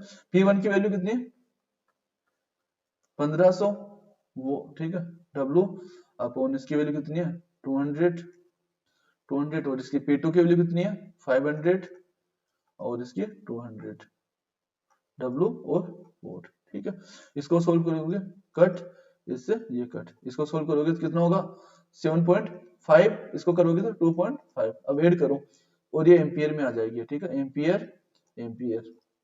अब I1 की वैल्यू कितनी है 7.5 प्लस 2.5 ब्रैकेट एम्पियर एम्पियर। ठीक है, इसको सोल्व करोगे तो कितना होगा 10 होगा ना, हाँ ठीक है 10 एम्पियर। तो इसका आंसर क्या हो जाएगा 10 एम्पियर। अंडरस्टैंड कैसे सोल्व करोगे इस टाइप के क्वेश्चंस को। अब मूव करते हैं नेक्स्ट क्वेश्चन पे। इन्होंने बोल रखा कि ये क्वेश्चन शायद आ गया होगा, ठीक है अभी। ठीक है, तो इन्होंने बोल रखा कि जो 15 एम्पियर करंट होती है रेटिंग होती है वो क्यों लगाई जाती है, इन्होंने तो उच्च शक्ति अनुपातन और वो ये जैसे कि गीजर हो गया, एसी हो गया और फ्रिज वगैरह हो गया, तो इसका आंसर हो जाएगा ए। अब नेक्स्ट क्वेश्चन पर चलते हैं। A metal X is used in the thermite, एक थर्माइट प्रोसेस होता है। ठीक है, थर्माइट प्रोसेस के अंदर X मेटल यूज की जाती है। When X is the burn in air it give in the amphoteric oxide, क्या देता है एम्फोटेरिक ऑक्साइड देता है और वो होता है Y। तो X and Y are the respectively, क्या होता है थर्मिट, क्या होता है प्रोसेस होता है। तो थर्मिट प्रोसेस के अंदर कौन सी मेटल यूज की जाती है, एल्यूमिनियम मेटल यूज की जाती है। ठीक है, इसके अंदर कौन सी मेटल यूज की जाती है, एल्यूमिनियम मेटल यूज करी जाती है। अब अगर एल्यूमिनियम की अगर रिएक्शन होती है ना एल्यूमिनियम प्लस O2 की प्रेजेंस में, तो क्या बनता है एक एल्यूमिनियम ऑक्साइड बनता है। अब हमें पता इसमें क्या होता, इस पर तो +3 चार्ज होता और इस पर क्या होता -2 चार्ज होता। यही होता है ना, इसकी बैलेंस करोगे तो क्या होगा, तो ये क्रॉस मल्टीप्लाई में आते हैं ना चार्ज होते तब, तो क्या होता है Al2 और O3, तो ये क्या होता ऑक्साइड, ये बनता है एल्यूमिनियम ऑक्साइड। और इसके नेचर क्या होता है एम्फोटेरिक। अभी बात करते हैं एम्फोटेरिक क्या होता है, तो आंसर इसका आंसर क्या हो जाएगा ये। ठीक है, अब एम्फोटेरिक क्या होता है, एम्फोटेरिक का मतलब होता है वो एसिड के साथ भी रिएक्ट करेगा और बेसिक के साथ भी रिएक्ट करेगा। ठीक है, जिसे बोलते हैं उभयधर्मी। क्या बोलते हैं उभय, उभय का मतलब क्या होगा उभयधर्मी। एम्फो का मतलब भी क्या होता है जिसमें दो कैरेक्टर्स हो और किसे, जिससे वो एसिड की तरह भी बिहेव, अगर वो एसिड के साथ बिहेव करेगा तो कैसे बिहेव करेगा, बेस के साथ। बात करते हैं जैसे कि ये इसको मैंने ए बोला, ठीक है, अब इसको अगर रिएक्शन करवाता हूँ ए प्लस एसिड, ठीक है, ठीक है, प्रोडक्ट बना प्रोडक्ट पी, और मैंने क्या ए प्लस बेस एंड प्रोडक्ट बना पी। अब मैं बोलूं एक ही नेचर क्या है यहाँ पर, तो तुम बोलोगे सर एक ही नेचर क्या बेसिक है, एक ही नेचर क्या बेसिक है। अब मैं बोलूं कि अगर ये यहाँ पे बेस के साथ रिएक्शन कर रहा तो एक ही नेचर क्या होगी एसिडिक होगी, क्या होगी एसिडिक। और जो एसिडिक और बेसिक नेचर है ना दोनों के, इसको बोलते हैं एम्फोटेरिक। इन दोनों नेचर को, जो दोनों नेचर रखे हैं ना उसको बोलते हैं एम्फीटेरिक। ठीक है, अंडरस्टैंड। अब मूव करते हैं क्वेश्चन नंबर 25 पर। इन्होंने बोला कि the statement they correctly describe the characteristic of the genes. इन्होंने बोला कि जीन्स के लिए कौन सा स्टेटमेंट इज द करेक्ट है, तो बोल रखा कि किसी दी गई स्पीशीज की वेस्टी में किसी विशेष गुणसूत्र पर कोई विशेष जीन स्थित होगा। मुझे तो यही करेक्ट लग रहा है, क्योंकि बोल रखा कि स्पेसिफिक जीन है ना वो किसी स्पेसिफिक जगह पर ही होगा और वो भी लोकेलाइज होगा। ठीक है, जैसे कि बोलते हैं ना कि सिंपली कि जो हमने ह्यूमन बॉडी में होते हैं ना, तो काफी करोड़ के अंदर जीन्स होते हैं, तो उसमें से क्या होता है 99% जीन्स क्या होता है सभी के सेम होते हैं। जो 1% जीन्स होते हैं ना उनकी स्टडी करते हैं, वो भी क्या होते हैं काफी बहुत ज्यादा होते हैं, तो इनका भी क्या होता है सीक्वेंस फिक्स होता है। तो क्या होता है एक स्पेसिफिक रीजन पर क्या होता है स्पेसिफिक कैरेक्टर्स शो करने के लिए इन पर क्या होते हैं जो कोडिंग होती है। और तुम्हें सभी को पता होगा ना जीन्स मतलब 2 टाइप्स की हम स्टडी करते हैं, आरएनए और डीएनए में। आरएनए और डीएनए, इसमें डीएनए में होता है ए जी टी और सी होता। ठीक है, इसमें होता इसमें यू आ जाता टी की जगह पे बस, और सेम रहता। ठीक है, टी की जगह पे क्या हो जाता यू आ जाता। तो इसका आंसर हो गया ए। अब मूव करते हैं किस नंबर नेक्स्ट पर 26। इन्होंने बोल रखा है कौन सा रॉन्ग स्टेटमेंट है। ठीक है, अब इन्होंने बोल रखा है कि ब्रायोफिलम लीफ, इन्होंने बोल रखा है कि जो भी जैसे कि कोई भी पौधा है तो हम उसके किस पार्ट को अलग करके सेम टाइप का प्लांट्स उससे डेवलप करवा सकते हैं।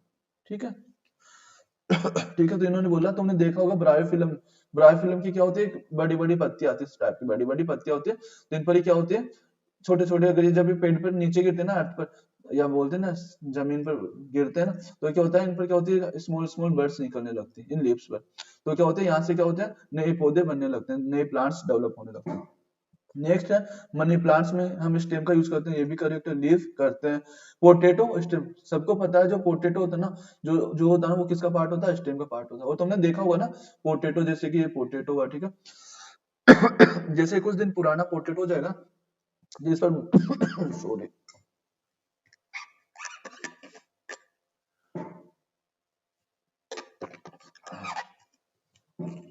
इस पर क्या होगा सिंपली बर्ड्स बर्ड्स बनने लगते हैं, ठीक है, जिन्हें बोलते हैं आई बर्ड्स बोलते हैं, ठीक है।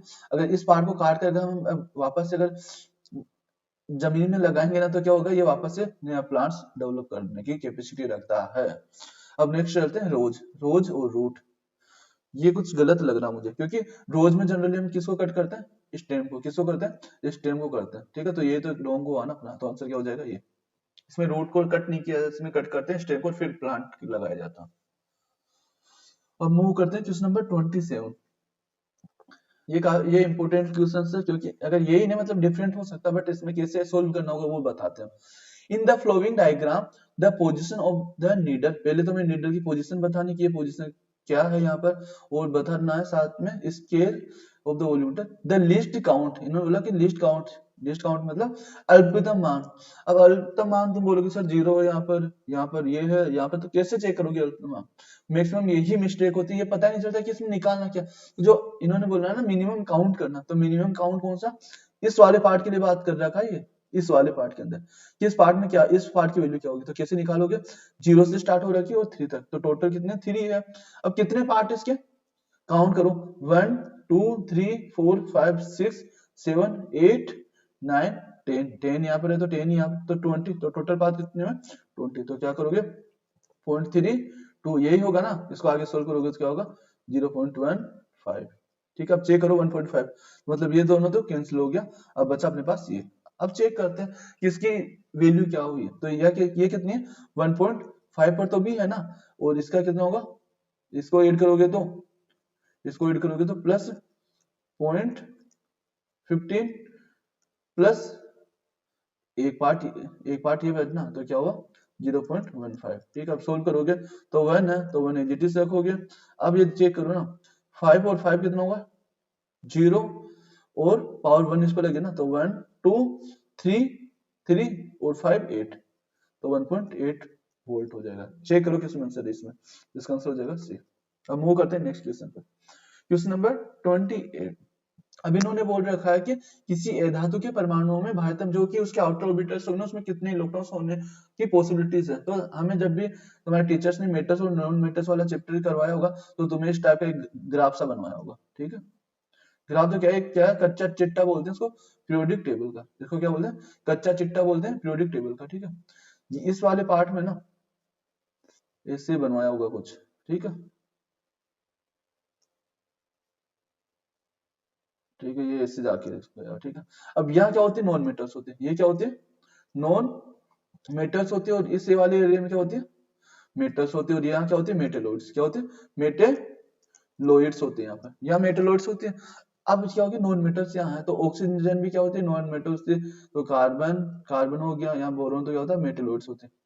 कार्बन फिर हो गया नाइट्रोजन, ऑक्सीजन, फॉस्फोरस, और हो गया फिर हो गया गैस हो गई ना वो हीलियम, हाँ हीलियम गैस हो गई। ठीक है, अब मुझे कार्बन है, तो कार्बन का क्या होता है एटॉमिक नंबर 6 होता है ना, C6 होता है, N 7 होता है। ठीक है, ऑक्सीजन का होता 8 और F का होता 9। ठीक है, अब चेक करते हैं क्या फर्स्ट ऑर्बिटल में कितने इलेक्ट्रॉन्स है 2, और सेकंड में कितने हैं, सेकंड में अगर 2 के बाद चेक करोगे तो कितना 5 है, इसके 2 में से करोगे तो 3 है, सॉरी यहाँ से चेक करते हैं, यहाँ से कितना 4 है, और इसके आउटर ऑर्बिटल में 5 है, और इसके आउटर ऑर्बिटल में कितना, इसके आउटर ऑर्बिटल में इसके आउटर ऑर्बिटल में कितना, इसमें होगा 2 निकालोगे तो 6 है, और इसके लिए निकालोगे तो 7 है, तो इसके आउटर ऑर्बिटल में कितने होगा। और अगर हम हीलियम की बात करें, हीलियम की, तो हीलियम में से क्या होगा आइडियल गैसेस या बोल सकते हैं नॉन रिएक्टिव गैसेस होते हैं, इसमें आउटर ऑर्बिटल में कितना होगा 8 इलेक्ट्रॉन्स। अब चेक करो क्या सीक्वेंस दे रखा,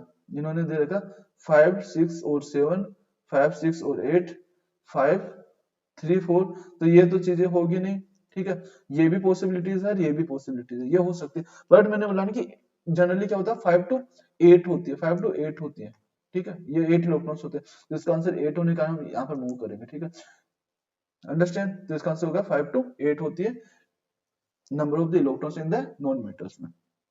अब मूव करते हैं क्वेश्चन नंबर 29 पर।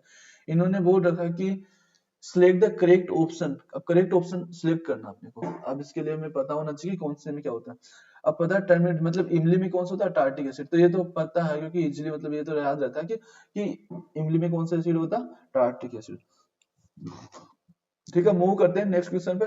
टोमेटो में एसिटिक एसिड नहीं, ये क्या हुआ, रॉन्ग होता है, टोमेटो में ये एसिड होता है, ऑक्जेलिक होता है, एस्पार्टिक एसिड भी होता है टोमेटो के अंदर, बट जो टोमेटो का प्रिजर्व करते हैं, जैसे कि बोलते हैं ना कि सेव करते हैं, जैसे कि 5 से 6 दिन या 10 दिन के लिए में क्या करना है, प्रिजर्व वो सेव करना है टोमेटो को, तो किस एसिड का यूज करते हैं, उस कंडीशन में एसिटिक एसिड का यूज करते हैं, तो सेव फॉर टोमेटो का यूज इसमें क्या करते हैं, सेव करते हैं टोमेटो, उसको टोमेटो को सेव करते हैं एसिटिक एसिड में, बट ये होता नहीं उसमें, तो ये तो गलत हुआ ना अपने लिए, तो ये रॉन्ग हुआ, ठीक है।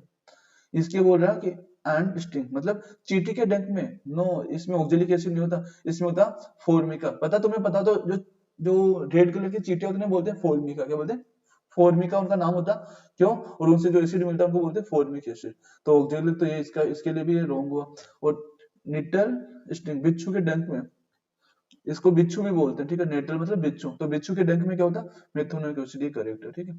तो अपने लिए करेक्ट कौन कौन सा है, तो फर्स्ट है और एक फोर्थ, अब चेक करो ऑप्शन, ये नहीं होगा, ये भी नहीं होगा, ये फर्स्ट और फोर्थ, ठीक है, आंसर सी। अब मूव करते हैं नेक्स्ट क्वेश्चन पर, क्वेश्चन नंबर 30।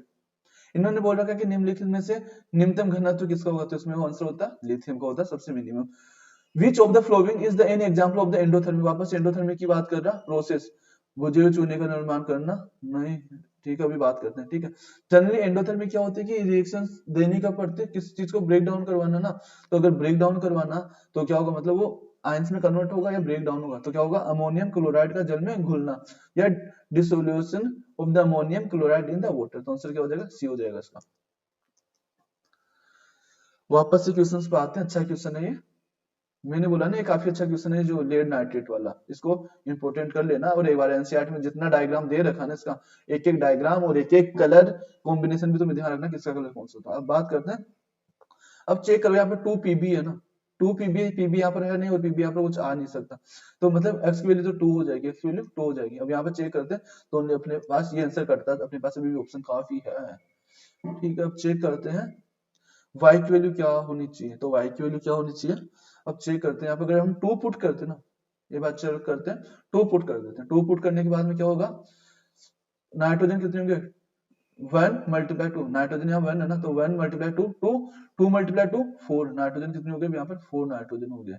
अब ऑक्सीजन की बात करते हैं, ऑक्सीजन 2 मल्टीप्लाई 3 कितना होगा, 2 मल्टीप्लाई 3 बताओ 6, और 6 मल्टीप्लाई 2 12, ऑक्सीजन कितने हो गए यहाँ पर, 12 हो गए। अब चेक करो यहाँ पर 12 कैसे आएंगे, या 4 नाइट्रोजन कब आएंगे, जब 4 पुट करोगे, और 4 पुट, ये रहा 4 वाला ऑप्शन, ठीक है, तो ऑप्शन ए हो जाएगा। अब ऑक्सीजन को भी बैलेंस कर सकते हैं इजीली, 4 मल्टीप्लाई 2 8, 8 प्लस 2 10, 10 प्लस 2 12, तो अपना आंसर ए हो जाएगा। अब बोल रखा है कि इन्होंने बोल रखा है कि for verifying the Ohm's law, we designed the electric circuit diagram in which we show the arrangement of the different circuit components. We find that with respect to the resistor. इन्होंने बोल रखा है कि जो एमीटर है ना, ammeter है और एक है वोल्ट मीटर, इन्होंने बोल रखा कि जैसे कि ये क्या रजिस्टर है और ये क्या वायर है, ठीक है। अब तुम्हें बता दूं, एमीटर का क्या होता, मेजरमेंट किसका करता है, ये करंट का मेजरमेंट करता है ना, करंट का, और ये किसका करता, वोल्टेज का, ये करता है वोल्टेज का। अब मुझे बताओ करंट का मेजरमेंट कब करेगा, जब उसमें से करंट पास होगी तभी तो करंट का मेजरमेंट करेगा ना, तो ये एक को कहां लगाया जाता है, इधर सीरीज में लगाया जाता, ठीक है। करंट को, इसको एमीटर को कहां पुट की एड किया जाता है, इन सीरीज के अंदर, या बोलते हैं श्रेणी क्रम में, बोलते हैं हिंदी में श्रेणी क्रम में बोलते हैं। अब वोल्ट मीटर को क्या, अब वोल्टेज क्या होता है, वोल्टेज होता है कि 2 पॉइंट्स में कितना डिफरेंट है, वोल्टेज कैसे मेजर करते हैं कि ए पॉइंट है कि बी पॉइंट है। अब दोनों में जैसे कि मैंने बोला कि यहाँ पर हाई वोल्टेज है, यहाँ पे लो वोल्टेज है, तो करंट का फ्लो हाई वोल्टेज से लो वोल्टेज की तरफ मूव करेगा ना, तो इसको हम कैसे में ऐड करेंगे, एक इस पॉइंट पर ऐड करना पड़ेगा, एक बी पर, तो मतलब ये किस वे में जाएगा, वोल्टमीटर इस वे में जाएगा, ठीक है। तो ये किस सीक्वेंस में गया, ये पार्ट्स, इसको बोलते हैं पैरेलल सीक्वेंस या इसको हिंदी में क्या बोलते हैं, एक मिनट, हिंदी में बोलते हैं इसको पार्श्व, ठीक है, पार्श्व बोलते हैं, इंग्लिश में बोलते हैं इसको पैरेलल सीक्वेंस में बोलते हैं, ठीक है। अब चेक करते हैं, ये तो अपना आंसर तो यही हो गया। एक बार चेक करो किसमें दे रखा है, इन्होंने दे रखा है ammeter is the connected the parallel, no wrong, ammeter is the connected in the series in the voltmeter is the parallel, तो आंसर बी हो जाएगा इसका, ठीक है। अब यहाँ पर क्वेश्चन यही खत्म नहीं होता, क्योंकि हमने इंपॉर्टेंट क्वेश्चंस की बात करी ना, तो ये थोड़ी कि हम ये क्वेश्चंस पर टिक करेंगे आगे बढ़ते जाएंगे, अब इससे रिलेटेड बातें तो सीखो तुम। अब मुझे बताओ, अगर मैं इसको सीरीज सीक्वेंस में लगाऊंगा तो इसमें से क्या होगा, करंट मूव करेगी। अरे भाई अगर करंट मूव करेगी तो इसका क्या होगा, इसका भी तो रेजिस्टेंस होगा ना कुछ, तो ये भी हीट खाएगा, हीट जनरेट करेगा, मतलब करंट को नुकसान करेगा। तो हम बोलते हैं कि आइडियल एमीटर क्या होता है, मैं बोलूं कि आइडियल एमीटर क्या होगा, जिसका क्या होगा, आर क्या होना चाहिए, जीरो, आर क्या होना चाहिए, जीरो, जो तो पॉसिबल नहीं है, जो कि पॉसिबल नहीं है। और सबको पता ना, आइडियल इंसान जीते जी आइडियल नहीं बनता, मरने के बाद ही आइडियल बनता है वो इंसान, ठीक है।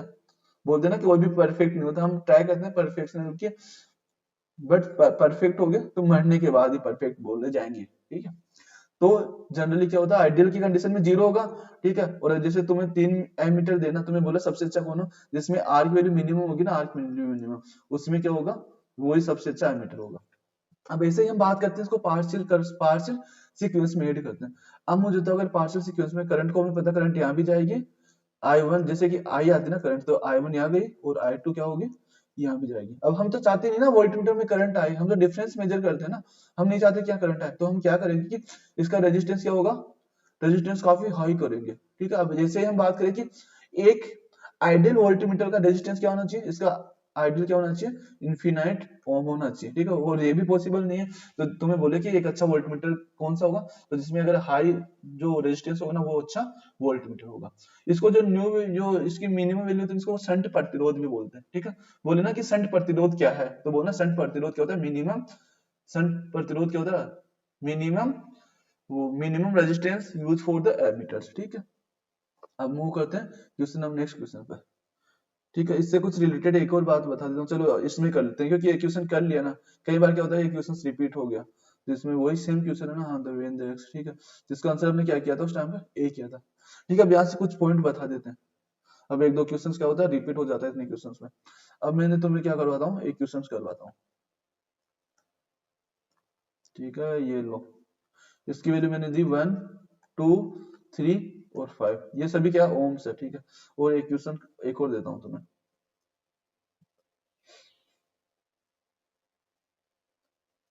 इसको यही रखते हैं,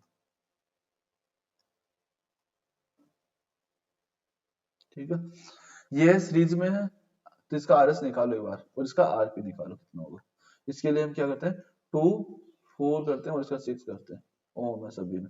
इसका निकालोगे तो हमें पता R one plus R two plus R three, तो 1 प्लस 2 3, 3 प्लस 3 6, 6 प्लस 4 10 हो गया ना, इसका तो क्या हो गया 10 ओम हो गया, ठीक है। अब इसका आरपी निकालोगे ना, अब इसका आरपी में तुम्हें ऑप्शन में दे देता हूँ, चलो इसका आरपी देता हूँ मैं, 10 है, 10 ओम है, इसके आरपी की वैल्यू से 10 है, 5 ओम है, 3 ओम है, और एक है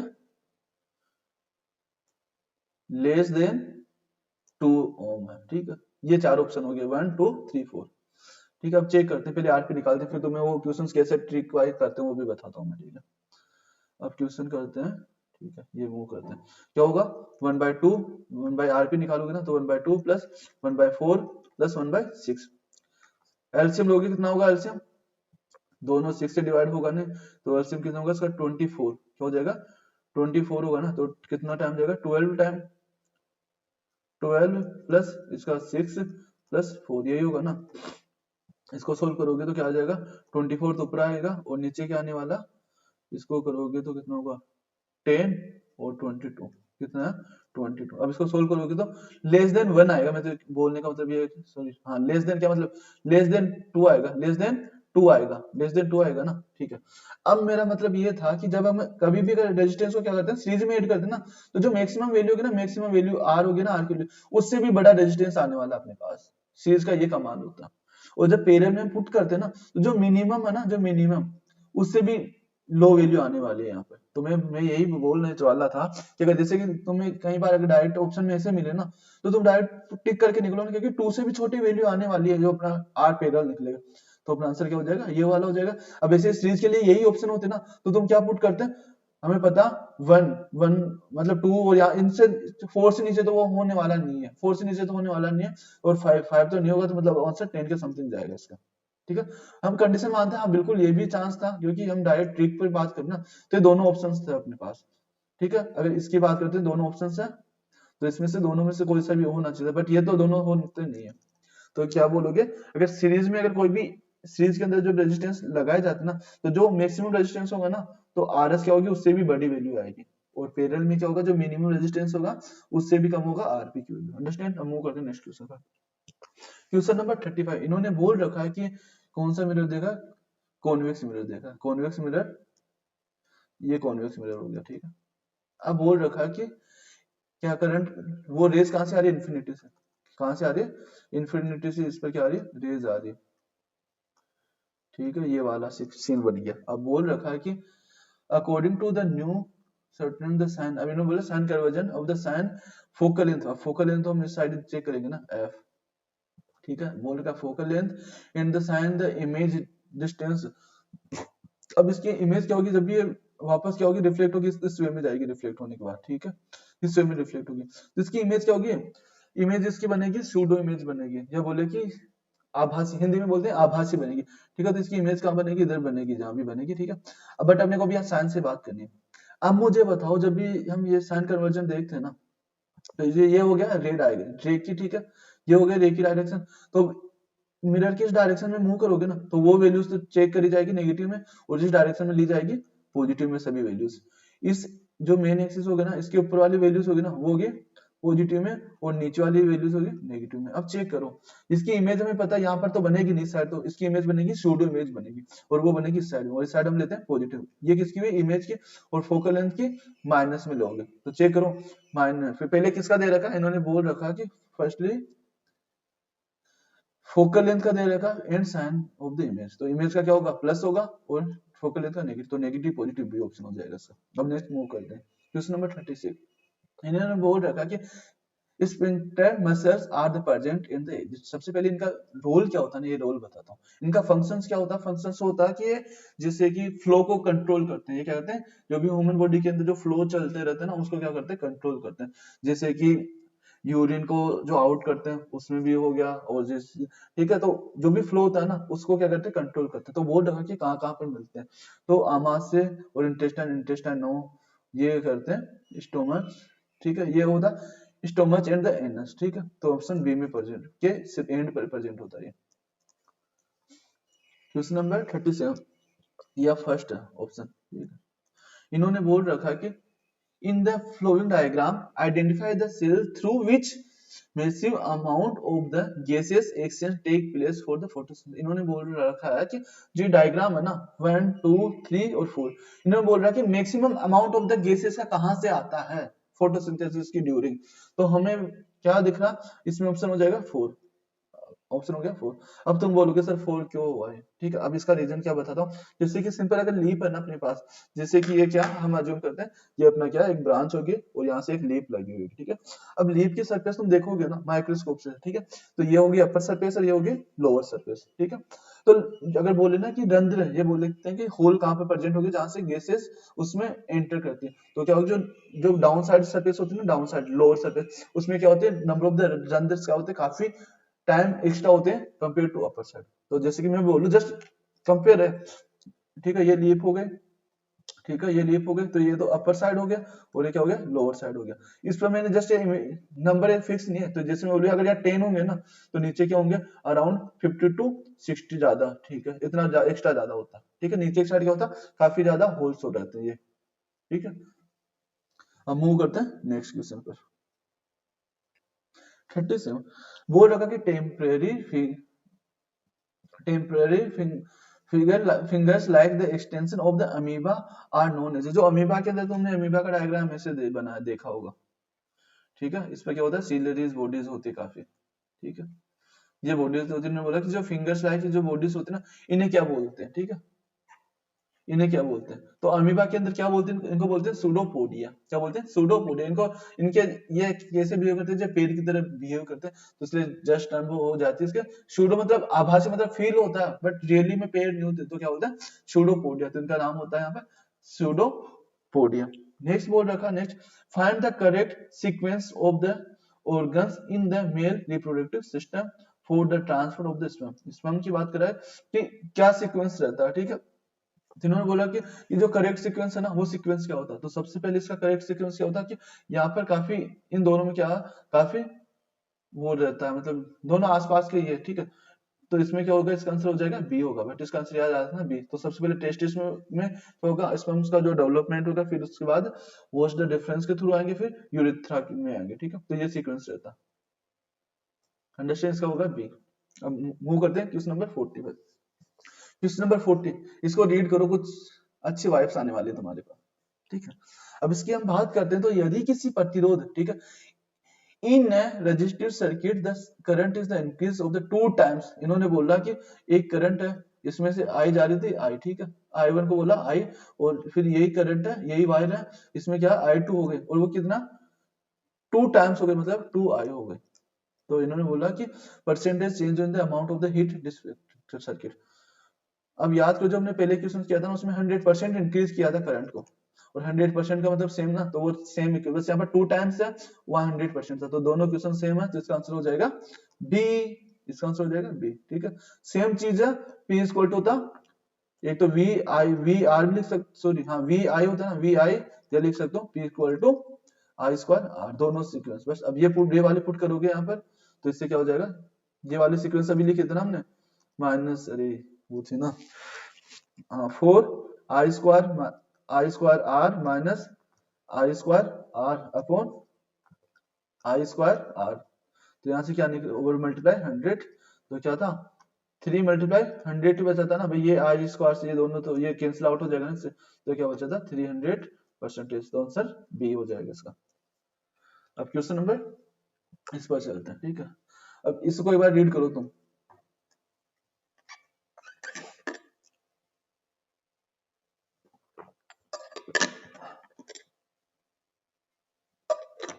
चलो इस क्वेश्चन को करने का क्या, तुम एक अच्छा सा कॉन्सेप्ट बताता हूँ, तुम भी बोलोगे सर क्या ही बता दिया है।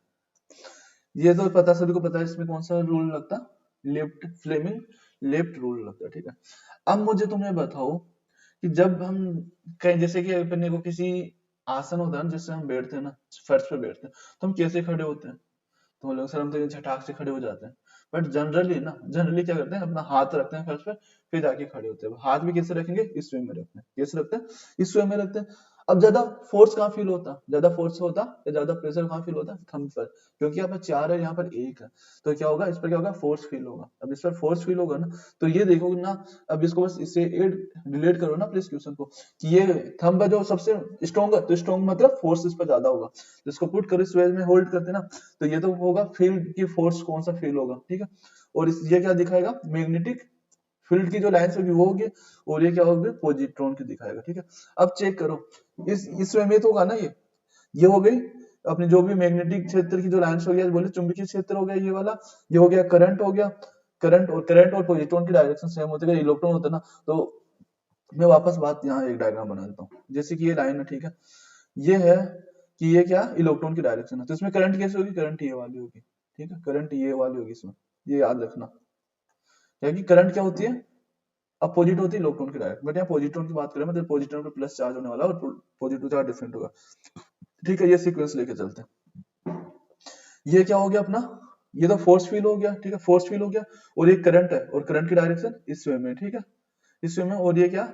सॉरी वापस लिखो, इस पर क्या फोर्स है, इस पर क्या करंट है, और इस पर क्या मैग्नेटिक फील्ड है। अब चेक करो कैसे पुट करोगे, ऊपर है ना, ये ऊपर मैंने मोड़ दिया।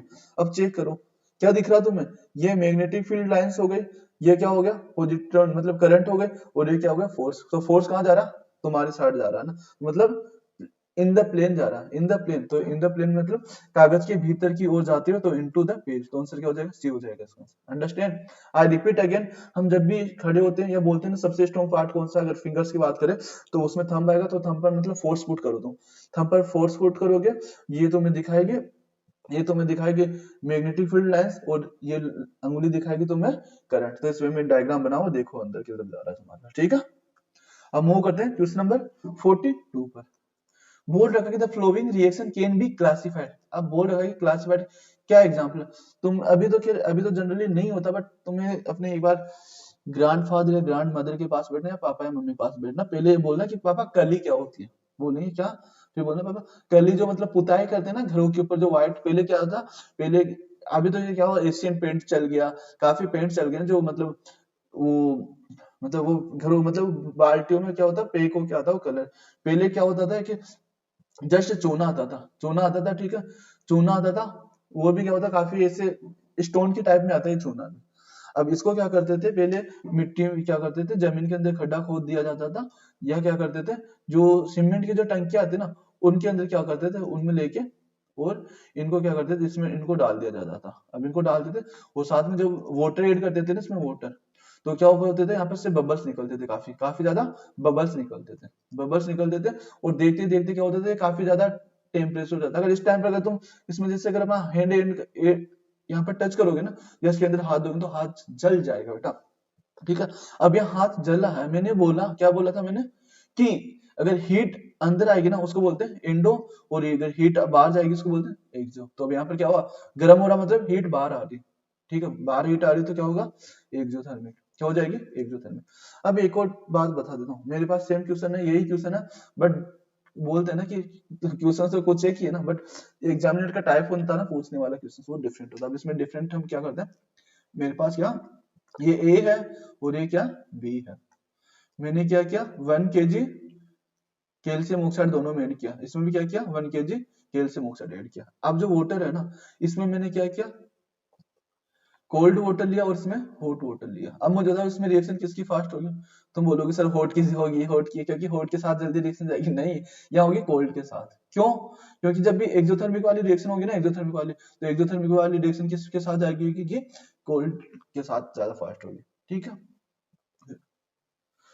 अब क्वेश्चन नंबर 33 पर चलते हैं। इन्होंने बोल रखा कि रीना ने क्या किया, एक एक मैग्नेट लिया, मैग्नेट के ऊपर क्या किया, A4 शीट लगा दी, और A4 शीट के बाद में उन्होंने क्या किया, जो आयरन फिलिंग आती है ना उसको क्या किया, बिखेर दिया। बिखेरने के बाद क्या हुआ, उसने इस टाइप का एक डायग्राम देखा, जिसको उन्होंने P Q R और S में को लेबल किया। अब इन्होंने बोल रखा है कि रीना लेबल तो कर दिया, अब इन्होंने बोला कि around the magnetic field would be the field strong. इन्होंने बोला कि सबसे ज्यादा स्ट्रॉन्ग फील्ड कहाँ होगा। तो मुझे बताओ, मेरे पास क्या, एक तो ये है और एक ये है, ये भी मैग्नेटिक फील्ड लाइंस है, ये भी मैग्नेटिक फील्ड लाइंस है ये भी मैग्नेटिक फील्ड लाइंस है, ये भी मैग्नेटिक फील्ड लाइंस है। अब तुम बोलोगे सर जितनी मैग्नेटिक फील्ड लाइंस पास में होगी उतनी ही वो क्या होगा, स्ट्रॉन्ग होगा। तो वही सिचुएशन ना, यहाँ पे तुम्हें क्या दिख रहा, काफी स्ट्रॉन्ग है, तो इसका आंसर हो जाएगा आर। क्या हो जाएगा, आर।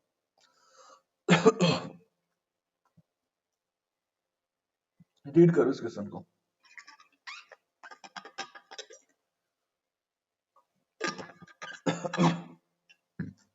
गले में तकलीफ होने लगे बोलते बोलते।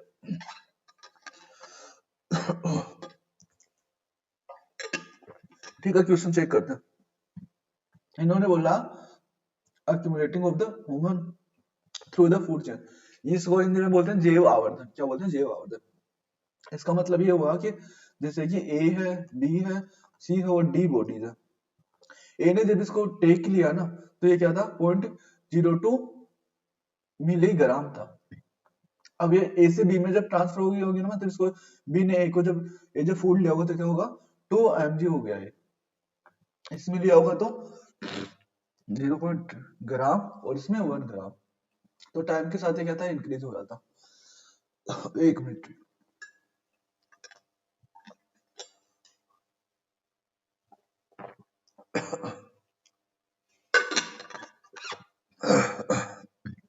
ठीक है। तो ये सीक्वेंस होता, तो इसका आंसर होता डीडीटी। एक और चीज, तुमने देखा होगा कि जो पक्षी है ना, जो उनकी संख्या क्या होती है, नंबर ऑफ द पक्षी क्या हो रहा है, डिक्रीज हो रही है। उसका रीजन क्या हो गया, डीडीटी क्या होता है, जो एग्स बनते हैं ना, एग्स जो आउटर लेयर होती है कैल्शियम कार्बोनेट की। अब कैल्शियम कार्बोनेट जो पक्षी होते हैं वो क्या होते हैं, फिश वगैरह को क्या करते हैं, एज ए फूड लेते हैं। अबे कैल्शियम कार्बोनेट की जो ये लेयर बनती है ना, ये क्या होती है, ये पहले ही ब्रेक डाउन हो जाती है डीटी के कारण, डीडीटी के कारण। तो इससे क्या हो रहा था, इसमें पक्षी भी क्या हो रहा है, पक्षियों का नंबर भी डिक्रीज होते जा रहा है।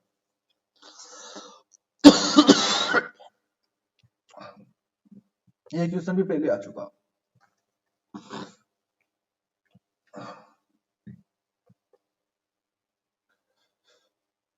Which of the flowing give the correct increase order acidic strength. सबको पता सोडियम क्लोराइड क्या है, न्यूट्रल है, ये न्यूट्रल है, ये वीक एसिड है, और ये स्ट्रॉन्ग एसिड है। और इससे भी स्ट्रॉन्ग होता तो H2SO4। जो तेजाब मूवी, जो तेजाब है ना, वो यही होता है तेजाब। जो छपाक मूवी आती है ना, दीपिका पादुकोण की जो छपाक मूवी, उसके अंदर जो एसिड जो है ना, वो यही है। कौन सा, यही है।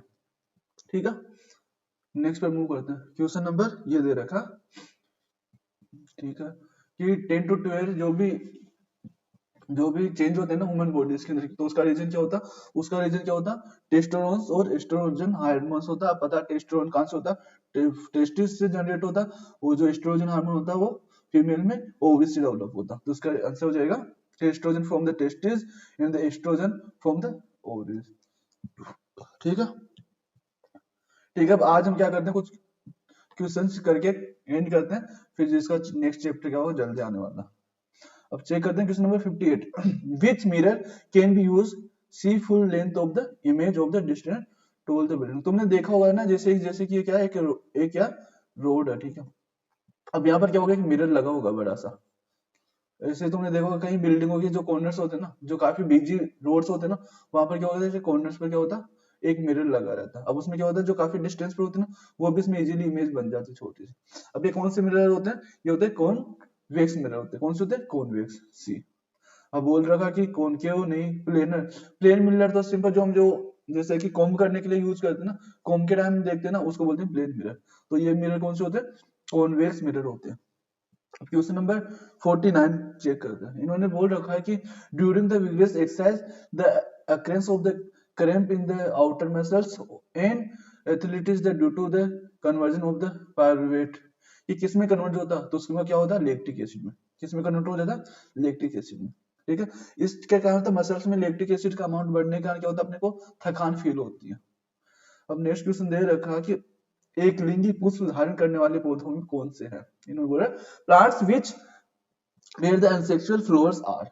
तो कौन कौन से, तुमने जनरली देखा होगा ना, जो पपैया का पेड़ होता है ना, पपैया का पौधे होते हैं, उनको क्या होता है, बल्कि में लगाए जाते हैं, तभी उनका प्रोडक्ट अच्छा होता है। अगर सिंगल पौधा सिंगल होता है ना, तो उसका प्रोडक्ट अच्छा नहीं रहता है। उसका रीजन क्या होता है, कि वो क्या होता है कि यूनिसेक्सुलर मतलब यूनिसेक्सुअल मतलब एक लिंगी पौधा होता है, और एक लिंगी का मतलब उसके फ्लावर्स में क्या होता है, एक ही पार्ट होगा, या तो नर पार्ट होगा या मादा पार्ट होगा। ठीक है, नर पार्ट को बोलते हैं पुंगंग, ठीक है, और मादा पार्ट को बोलते हैं जायंग बोलते हैं।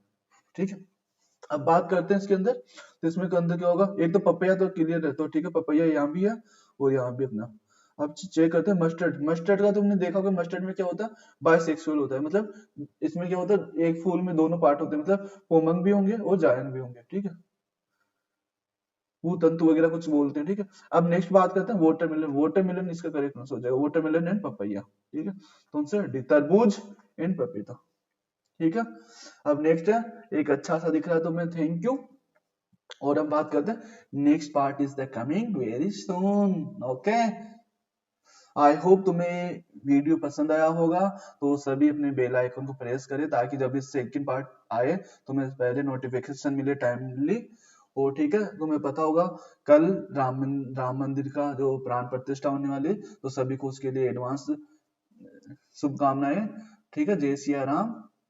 ठीक है, thank you, bye bye, take care.